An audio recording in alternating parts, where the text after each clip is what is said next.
जमीन 2.77 एकड़ और उस पर हजारों कहानियाँ। कैसे 7 अंग्रेज अपनी बुक में अयोध्या के बारे में लिखते हैं और कैसे आगे चलकर सुप्रीम कोर्ट के जजमेंट में बहुत ही इम्पोर्टेंट रोल प्ले करती है। यह कहानी किसी फिल्म की नहीं, ये भारत के इतिहास की सबसे लंबी और सबसे संवेदनशील लड़ाई की कहानी है। शताब्दियों बीती, मुगल गए, अंग्रेज आए, देश आज़ाद हुआ, लेकिन ये ज़मीन ये तो अभी भी विवादित थी। 1950 में पहली बार एक आम नागरिक नहीं, भगवान रामलला खुद कोर्ट पहुंचे। वही लश्कर तैयबा के 5 आतंकी अटैक करने के लिए घुस जाते हैं अयोध्या में। एक वक्त था जब एक ही ज़मीन पर एक कोना था जहां संघ बसता था और दूसरा कोना जहां नमाज अदा की जाती थी।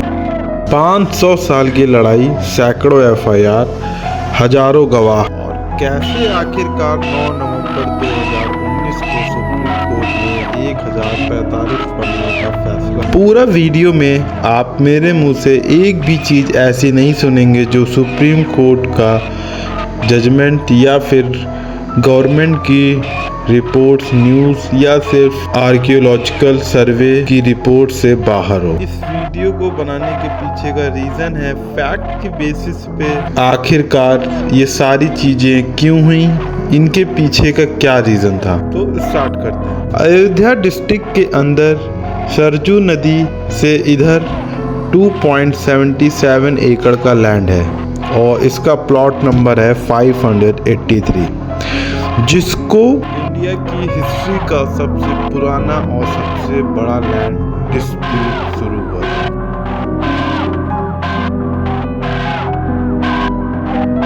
बाबरी मस्जिद उस टाइम पे बनाई गई थी कि सुप्रीम कोर्ट के मुताबिक बाबरी मस्जिद किसी पुराने ढांचे को गिरा कर बनाया गया था और गांव के आसपास के जो लोग थे उन्होंने तभी आवाज में अपनी नाराजगी दिखाई थी कि यह रामलला की जन्मभूमि है। लेकिन उस टाइम पे कुछ हुआ नहीं था। मुगल थे, वो पीढ़ी दर पीढ़ी रूल कर रहे थे इंडिया के अंदर। 1857 तक मुगल्स का जो एरा था वो ख़त्म होने की कगार पे था और इसी ही टाइम एक चीज़ हुई थी जो इस केस के लिए बहुत इम्पोर्टेंट है कि 7 अंग्रेज थे जो इंडिया के नॉर्थर्न और वेस्टर्न पार्ट में ट्रैवल करने आए थे और वो अपने ट्रैवल्स नोट्स बनाते थे। उन ट्रैवल नोट्स में लिखा करते थे राम मंदिर और कैसे लोग यहाँ पे पूजा करते हैं और इन सारी चीज़ों के बारे में वो लिखते थे।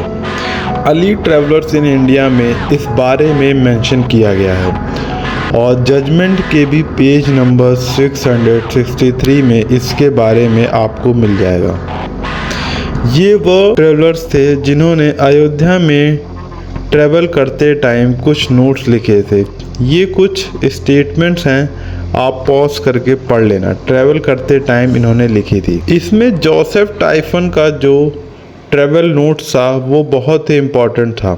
इसमें कई चीज़ें लिखी गई थी कि पहले राम मंदिर था, कैसे वहाँ पे लोग पूजा करते हैं, ये सारी चीज़ें उसमें मेंशन थी और ये उस पर्टिकुलर टाइम में जोसेफ ने मैप बनाया था जो आपको दिख रहा है।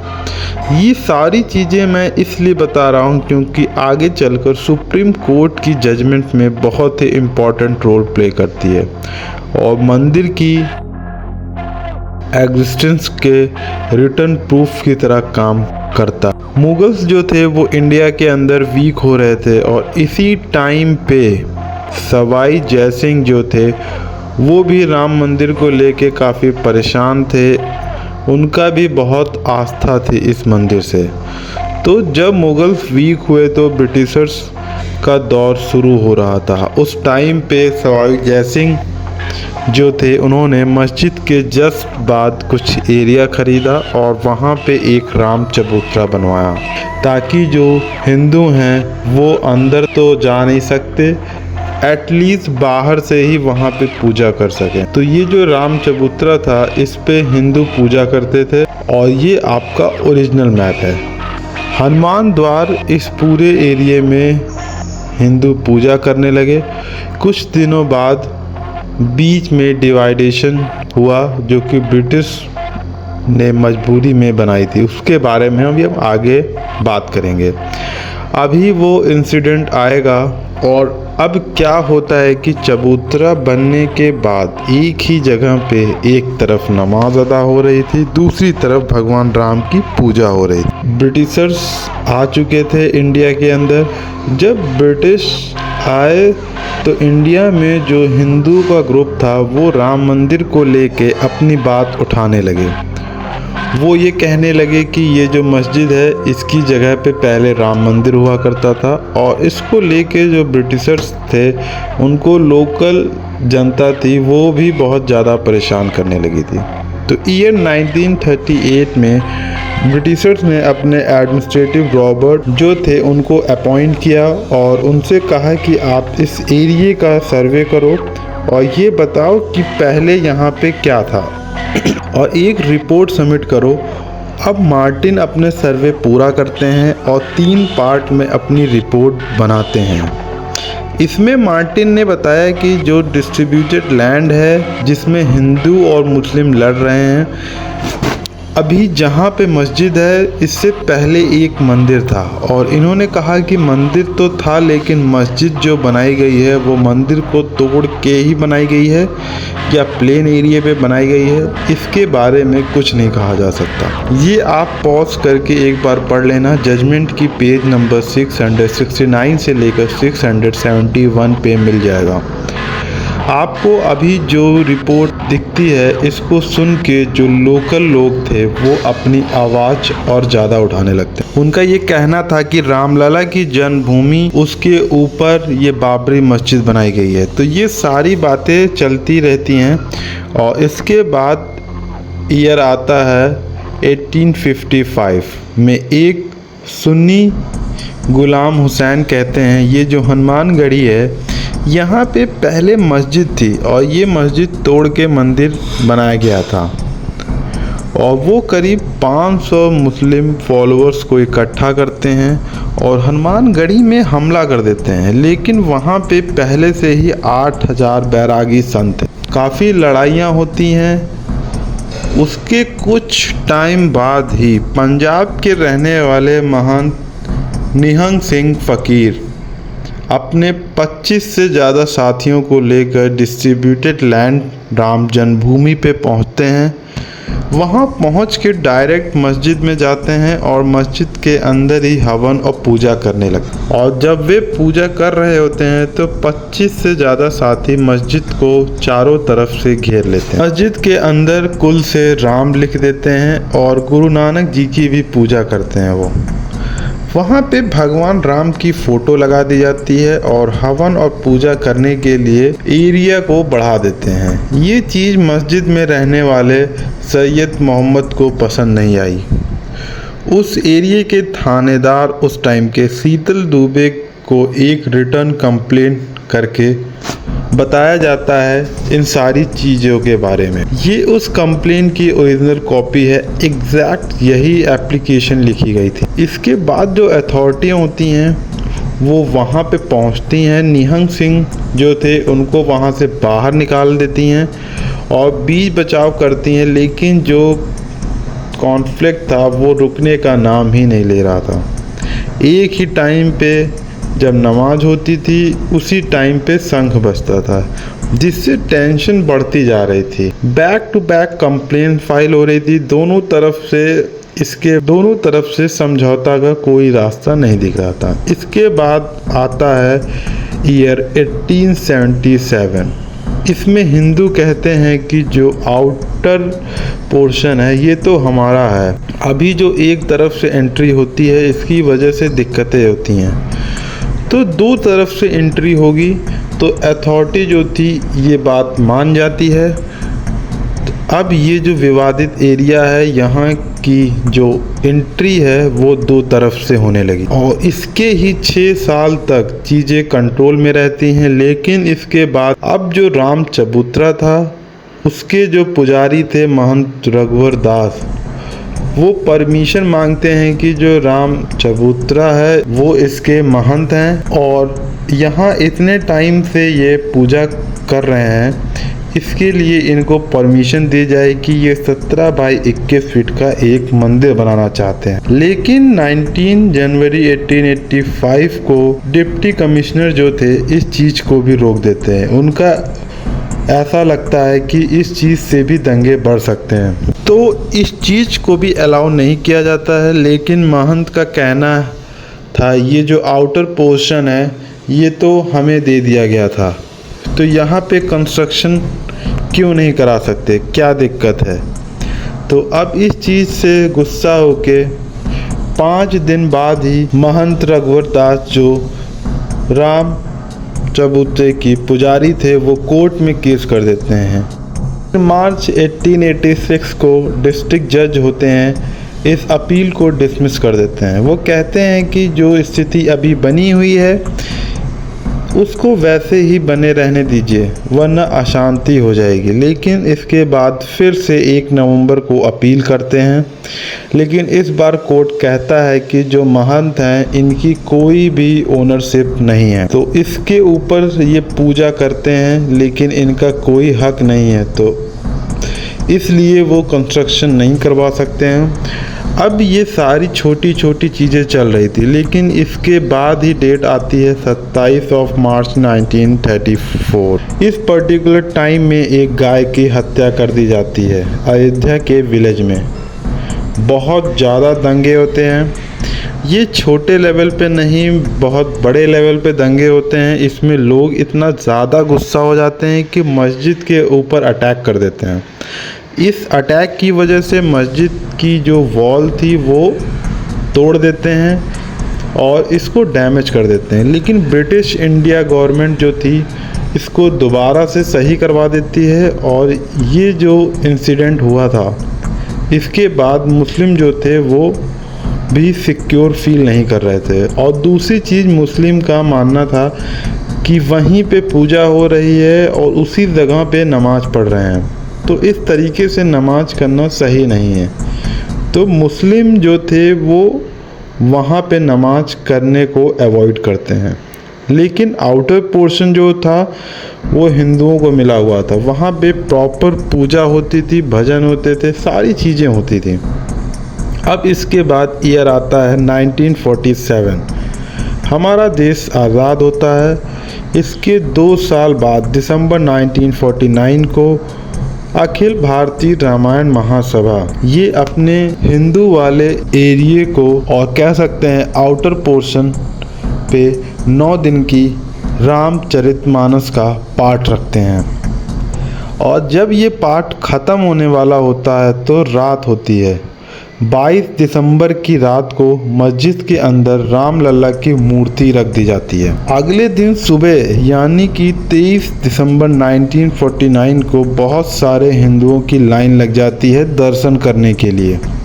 लोग कहते हैं कि यहाँ पे रामलला प्रकट हुए हैं, लेकिन मुस्लिम जब ये सारी चीज़ें देखते हैं तो 29 दिसंबर 1949 को सुन्नी सेंट्रल वक्फ बोर्ड FIR रजिस्टर करा देता है। यहाँ से मुस्लिम की तरफ से कोई भी इंडिविजुअल कंप्लेन नहीं कर रहा था कोई, या फिर केस में नहीं आ रहा था, बल्कि सुन्नी सेंट्रल वक्फ के परेशानियों को देखते हुए ऑर्डर पास किया जाता है कि मूर्ति को हटाने का। लेकिन वहाँ के अधिकारी कहते हैं कि ये आग से खेलने जैसा होगा, चारों तरफ भीड़ है और कोई भी आदमी ऐसी गलती नहीं करेगा कि मूर्ति को उठा के बाहर कर दे। लोग उसको पापी कहेंगे, अटैक भी हो सकता है, और उसके ऊपर ये कोई सही डिसीज़न नहीं है। डिस्ट्रैक्शन के बाद भी सरकार जो थी वो सिचुएशन को नहीं हैंडल कर पाती है और वो ये डिसाइड करती है कि मूर्ति को बाहर नहीं निकालेंगे, लेकिन दोनों साइड नाराज़ ना हो जाए। तो इसके लिए 5 जनवरी 1950 को ऑर्डर पास होता है कि इस पूरे एरिए को अब आम जनता के लिए लॉक कर दिया जाए। ईश्वर इनर और आउटर पोर्शन को बंद कर दिया जाए। इसमें बस एक चीज़ की जाती है कि पुजारी थे उनको सिर्फ अलाउ किया जाता है कि जो आउटर पोर्शन में राम चबूतरा था वहाँ पे राम लल्ला की पूजा और भोग लगाने के लिए वो अलाउ कर देती है, और जो आम जनता रहती है वो दूर से ही दर्शन कर सकती है। और इसके बाद ये डिसाइड होता है कि इनर पोर्शन किसका है, आउटर पोर्शन किसका है, किसकी गलती है, किसका मालिकाना हक है। ये सारी चीज़ें अब कोर्ट से डिसाइड होगी। जब तक कोर्ट से फैसला नहीं आ जाता तब तक सारी चीज़ें ऐसे ही चलेंगी। अब आता है 1950 को गोपाल सिंह, जो कि फैज़ाबाद कोर्ट में केस फाइल करते हैं कि मैं पूजा करना चाह रहा हूं और मुझे पूजा नहीं करने दी जा रही। उनका कहना था कि हम उस चीज़ पे परेशान हमें किया जा रहा है जो ऑलरेडी हमारी है। इसी पे निमोही अखाड़ा जो था वो भी एक अलग से केस फाइल कर देता है। इन सब चीज़ों को सीरियसली देखते हैं और एक ऑर्डर दिया जाता है जो कि पूरा विवादित एरिया है, इसका एक ऑफिशियल मैप रेडी किया जाए। और ये ऑर्डर 1 अप्रैल 1950 को दिया जाता है और 25 जून 1950 को लोकल कमिश्नर जो थे इस पूरे एरिया के 2 साइड प्लान सबमिट करते हैं।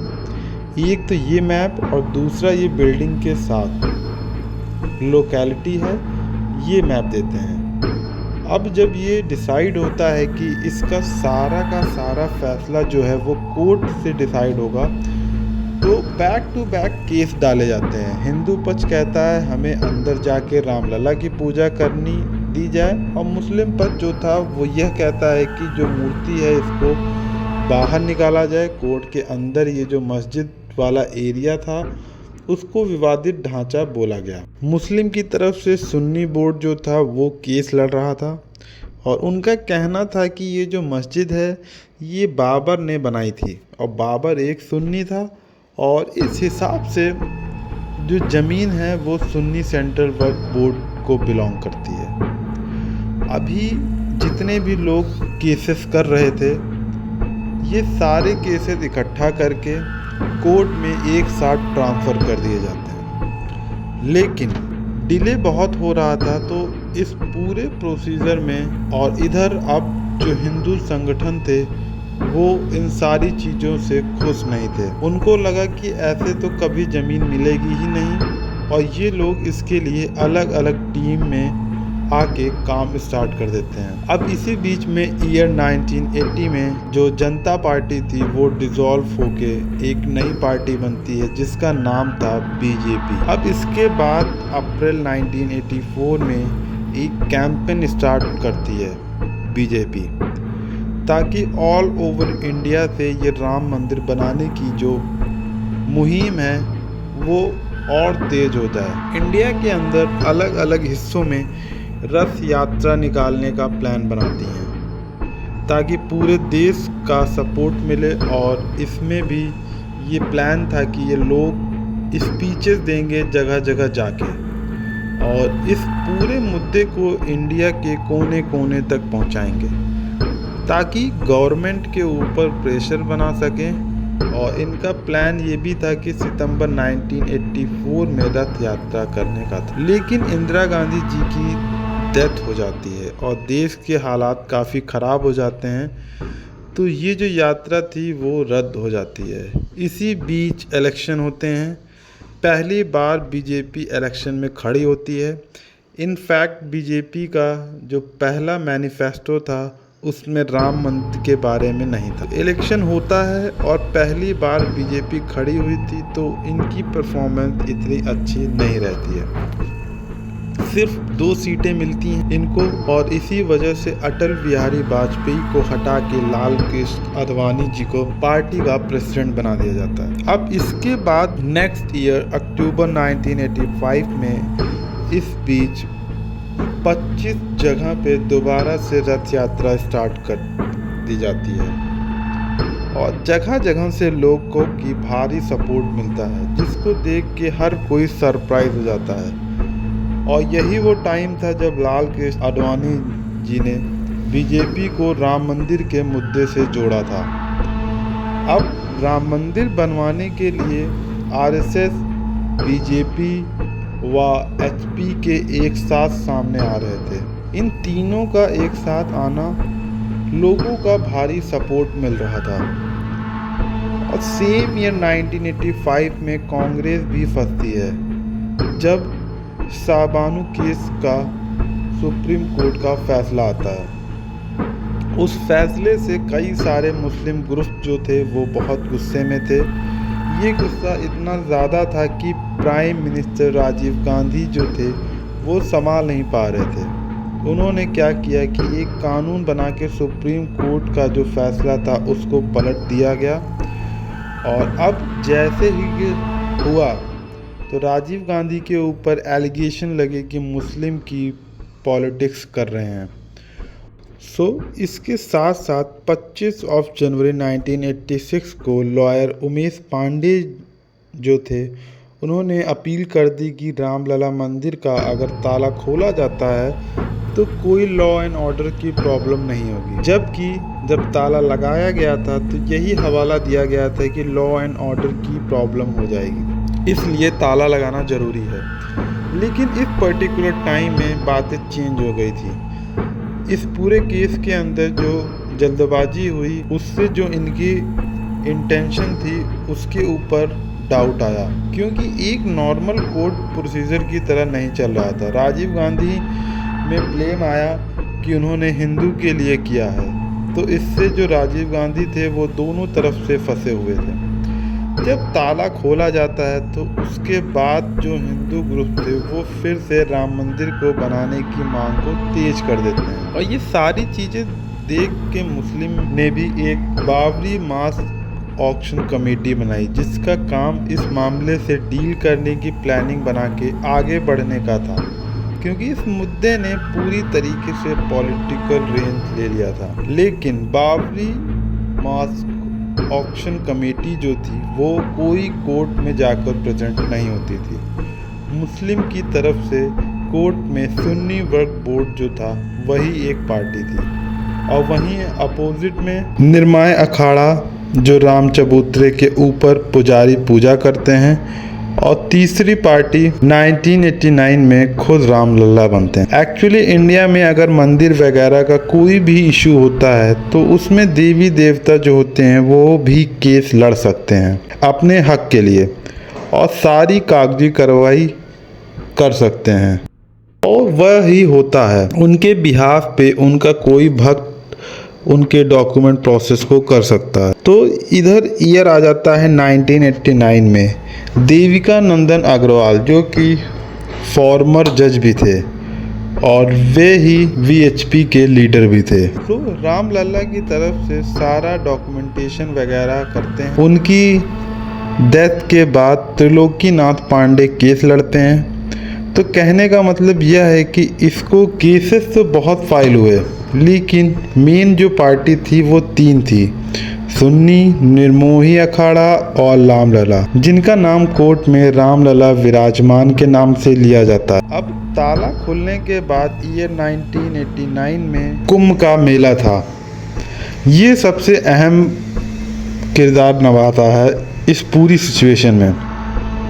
इस कुंभ के मेले में ये ऐलान कर दिया गया था कि बहुत हो गया, अब 9 महीने बाद 9 नवंबर 1989 को शिलान्यास होगा। शिलान्यास मतलब एक फाउंडेशन स्टोन जो है वो रख दिया जाएगा विवादित एरिया पे। एक तरह से सिंबॉलिक एक्ट की तरह माना जाता है। इसका मतलब यह है कि यहाँ पे अब कंस्ट्रक्शन स्टार्ट होगा। तो ये जो चीज़ थी वो गांव-गांव में एचपी प्रमोट करने लगी, और गांव-गांव से शिला पूजन किया गया, जिसमें लोग ईंट पे राम लिख के अयोध्या ले जाने लगे। इन ईंटों को यूज़ करके मंदिर बनेगा ये कहना था, और 3.5 लाख से भी ज़्यादा शिलाएँ जो थी वो इकट्ठा करके अयोध्या लाई गई थी। लेकिन ये जो इवेंट इन्होंने प्लान किया था शिलान्यास का, इसमें कोई दिक्कत ना आए न रुकावट आए। इसके लिए 17 अक्टूबर 1989 को होम मिनिस्टर बूटा सिंह से अश्योरेंस ले ली थी कि उन्होंने ये अश्योर किया था कि कोई दिक्कत नहीं आएगी। जो सेंट्रल गवर्नमेंट था वो भी इसमें कोई आनाकानी नहीं करता है, कोई रिस्ट्रिक्शंस नहीं डालता है। लेकिन ये जो इवेंट था इसमें दंगे होने के बहुत ज़्यादा चांसेस थे, क्योंकि इतने सारे लोग इकट्ठा हो रहे थे।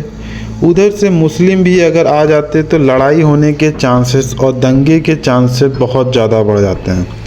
लेकिन 9 नवंबर 1989 को बूटा सिंह और यूपी के सीएम नारायण दत्त तिवारी इनकी मौजूदगी में शिलान्यास कर दिया जाता है और कोई दंगे नहीं होते हैं, कोई लड़ाई झगड़ा नहीं होता है।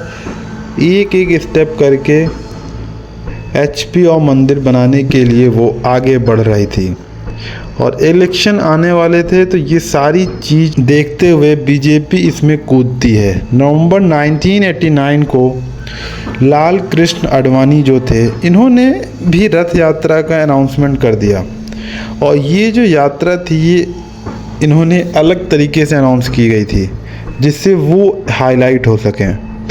इस रथ यात्रा को सितंबर 1990 को गुजरात के सोमनाथ टेम्पल से स्टार्ट किया जाता है और इस रथ यात्रा को अलग अलग रीजन से होके 10,000 किलोमीटर का सफ़र तय करके अयोध्या पहुंचना था। जब ये यात्रा शुरू होती है तो पूरे इंडिया में हल्ला होता है कि बीजेपी पार्टी की इस वजह से बहुत ज़्यादा हाईलाइट होती है, जो कि वो चाहते थे। उनका जो मोटिव था वो क्लियर होता है। पूरे इंडिया में बीजेपी इन चीज़ों की वजह से हाईलाइट होती है। इस यात्रा की वजह से पूरे इंडिया में राम मंदिर का मुद्दा उठ गया था। कई जगह पे दंगे भी होने लगे, स्पेशली वहाँ पे जहाँ पे हिंदू और मुस्लिम पॉपुलेशन का जो बैलेंस था वो बराबर नहीं था।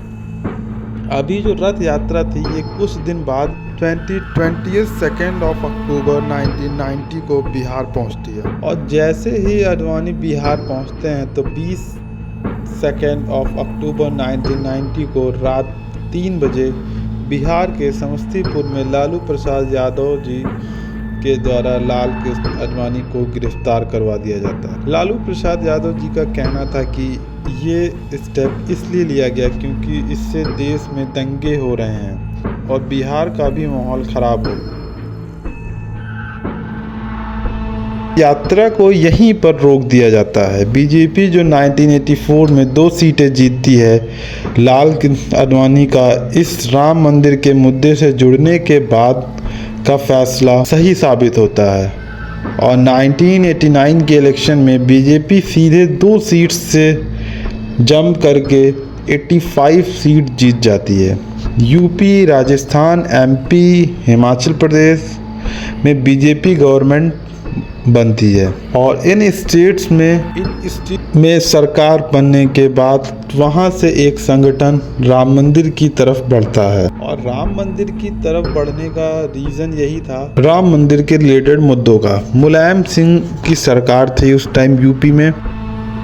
मुलायम सिंह जी के ऑर्डर पे जो कर सेवक थे उनके ऊपर पुलिस फायरिंग कर देती है, जिससे 30 से ज़्यादा कर सेवकों की जान चली जाती है। अच्छा, जब ये सारी चीज़ें हुई थी तो एक कोइंसिडेंट भी हुआ था। एक बंदर था, वो भी भगवा झंडा लेके गुम्बद पे चढ़ गया था, तो उसको भी कर सेवक ने भगवान हनुमान का रूप माना। इन सब चीज़ों के बीच में 1991 आता है और बीजेपी काफ़ी स्ट्रॉन्ग पार्टी बन जाती है। हर कोई हैरान था। इसके बाद राम मंदिर की इम्पोर्टेंस नेता लोगों को भी समझ में आने लगी थी। कल्याण सिंह सीएम बनते ही अयोध्या जाके शपथ लेते हैं और बोलते हैं रामलला को हम लाए हैं, मंदिर यहीं बनाएंगे। लैंड एक्विजिशन के विवादित एरिया जो था उसके आसपास का जो एरिया था वो अपने पास यानी कि स्टेट गवर्नमेंट के पास ले लेते हैं। इस एक्ट में ये था कि स्टेट गवर्नमेंट चाहे तो टूरिज्म और डेवलपमेंट के लिए लैंड एक्वायर कर सकती है। कल्याण सिंह ने यानी कि स्टेट गवर्नमेंट ने पहले तो एरिया अपने अंडर में ले लिया, फिर एक ट्रस्ट था राम जन्मभूमि जो कि वीएचपी के ही द्वारा चलाया जाता था। इसका ऑब्जेक्टिव था राम जन्मभूमि को बनाना और इस ट्रस्ट को 1 रुपए की लीज पे ये पूरी ज़मीन दे दी जाती है और ऐसा बोला गया कि इस एरिया में श्री राम कथा पार्क बनाया जाएगा टूरिज़्म और डेवलपमेंट के लिए।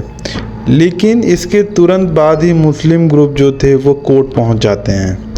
ये लोग मनमानी कर रहे हैं, ये अनकॉन्स्टिट्यूशनल है। तो इसके बाद कोर्ट जो थी इस फैसले के ऊपर स्टे लगा देती है और ये जो ज़मीनें थी ये लीज पे जो दी गई थी वो ट्रस्ट को उस पे होल्ड लगा दिया जाता है और कहा जाता है, ये क्लियरली मेंशन है कोर्ट के थ्रू कि इस ज़मीन के ऊपर कोई भी कंस्ट्रक्शन अलाउ नहीं होगा। मतलब एक छोटा सा भी कंस्ट्रक्शन इस एरिया के ऊपर नहीं बनवाया जा सकता क्योंकि दोनों ग्रुप्स की तरफ से अलग अलग। और इसके बाद ईयर शुरू होता है 1992 और कल्याण सिंह यानी कि बीजेपी की सरकार थी। जनवरी 1992 को पहली चीज़ ये होती है जो विवादित एरिया था उसके आसपास बैरियर लगे थे, उन बैरियर्स को हटवा दिया जाता है। इससे पहले किसी का भी उस एरिया पे बिना परमिशन के आना आसान नहीं था, लेकिन बैरियर हट जाते ही आरएसएस, बीजेपी, वीएचपी और बजरंग दल मिलके एक मीटिंग करते हैं और इस मीटिंग में ये बोला जाता है कि इस मीटिंग में कुछ बात हुई थी राम मंदिर से रिलेटेड। इसकी सूचना देते हैं फॉर्मर इंटेलिजेंस ब्यूरो के जो हेड थे वो मलाया कृष्णधर इनका नाम था। इन्होंने क्लेम किया कि इस मीटिंग में 6 दिसंबर 1992 इट मीन्स कि इस मीटिंग में 6 दिसंबर 1992 को यानी कि कुछ महीनों बाद विवादित ढांचा को गिराने की पूरी प्लानिंग की गई है और ऐसा इसलिए किया गया ताकि कोर्ट में केस स्ट्रांग हो जाए, क्योंकि अगर इस ज़मीन पे मस्जिद रहे तो जो कोर्ट है वो इनके हक में फ़ैसला मतलब हिंदुओं के हक में फ़ैसला नहीं सुना पाएंगे। तो ये जो ऑफिसर थे उन्होंने क्लेम किया कि मीटिंग की रिकॉर्डिंग भी है और अपने सीनियर्स को भी उन्होंने उस मीटिंग की रिकॉर्डिंग को शेयर किया है, लेकिन कुछ उससे हुआ नहीं। इसमें कांग्रेस जो थी वो दोनों ग्रुप को सपोर्ट करने के चक्कर में आंख बंद करके बैठी थी। ये सारे जो एलिगेशंस लगाए जा रहे थे, इसके बाद एक चीज़ होती है वो बहुत ज़्यादा इंटेंस होती है। 24 मार्च 1992 को कल्याण सिंह यूपी के सीएम बिना डरे पब्लिक स्टेटमेंट देते हैं कि चाहे गवर्नमेंट रहे या ना रहे राम मंदिर बनना चाहिए। अब इस पूरे सिनेरियो में दिक्कत ये थी कि जो हिंदू ग्रुप उनका कहना था ये जो एरिया है यहाँ पे उनका कंस्ट्रक्शन करके पूजा तो करने दिया जाए, लेकिन कोर्ट के ऑर्डर ही नहीं थे, वहाँ पे कंस्ट्रक्शन ही नहीं हो सकता था। तो 7 जुलाई 1992 को पहली बार पब्लिक के लिए लोगों तक एचपी ने अपनी बात पहुंचाई। इनडायरेक्टली कहा कि अगर कंस्ट्रक्शन नहीं किया जा सकता है तो विवादित ढांचा गिराया तो जा सकता है, उस पे तो कोर्ट ने कुछ नहीं कहा है। ये सब सुन के अयोध्या और पूरे इंडिया में टेंशन सी बढ़ गई, क्योंकि किसी को भी पता नहीं था कि क्या होने वाला है और क्या हो जाएगा।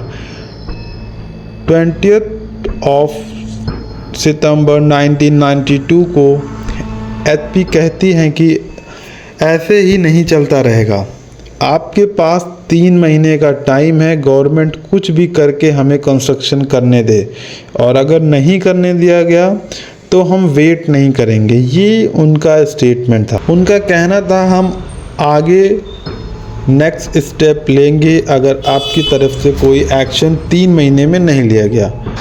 अभी 3 महीने भी निकल जाते हैं और गवर्नमेंट कोई कार्रवाई नहीं करती है। तो जो नेगोशिएशन चल रहा था वो भी कोलैप्स हो जाता है। तो 30 अक्टूबर को धर्म संसद की मीटिंग होती है दिल्ली के अंदर। दिल्ली के अंदर धर्म संसद में अलग अलग हिंदू ऑर्गेनाइजेशन स्ट्रैटेजी बना दी जाती है राम मंदिर को बनाने के लिए।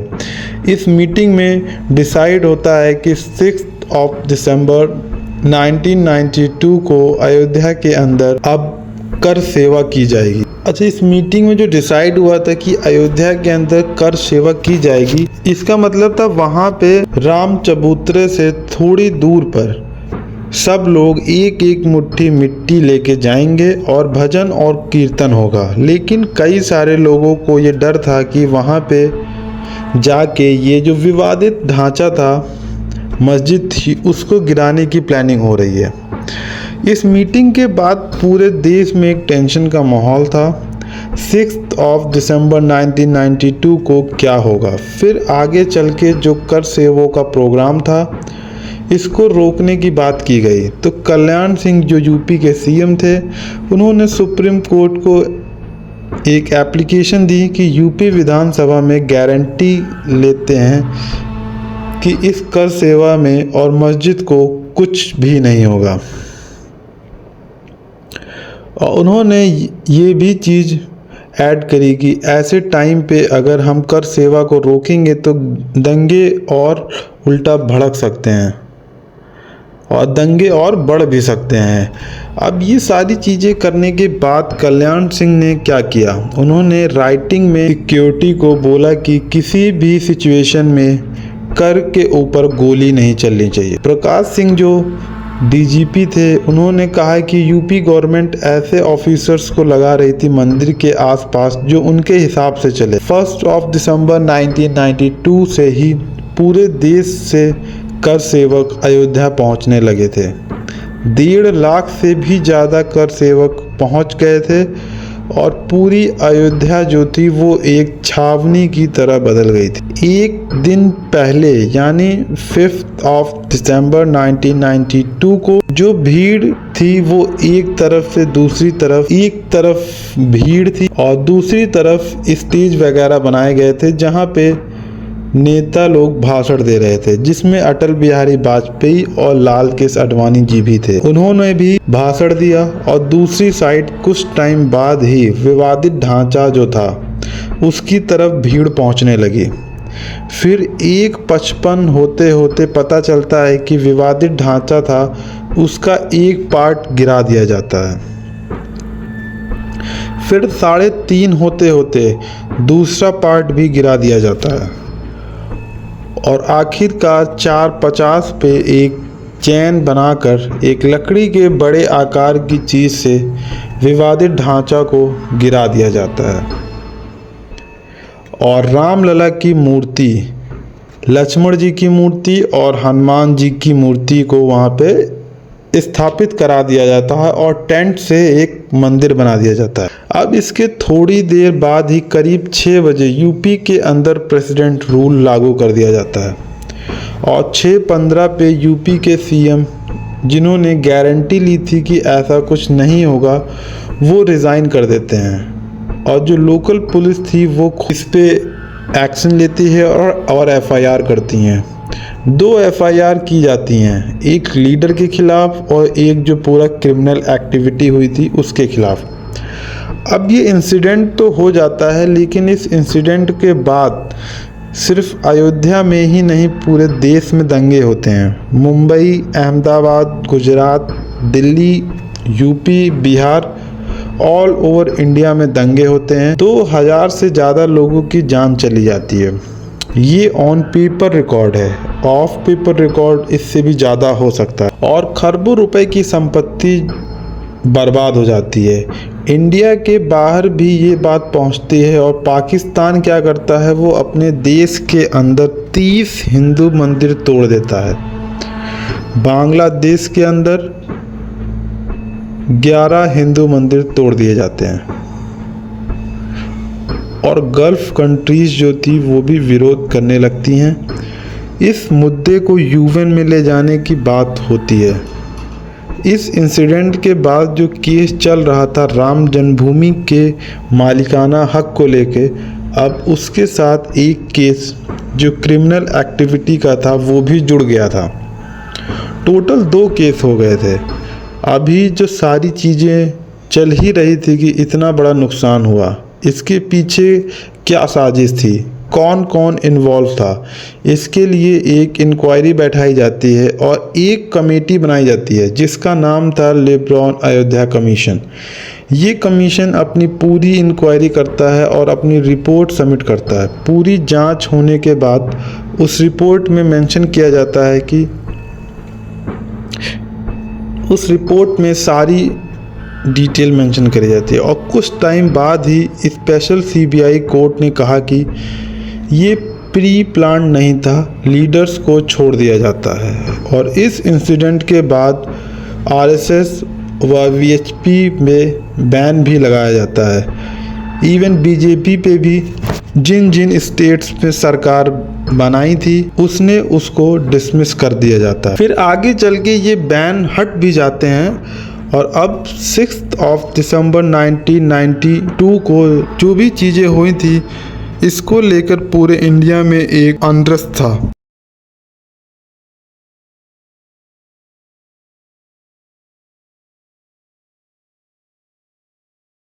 25 जनवरी 1993 को एक एचपी और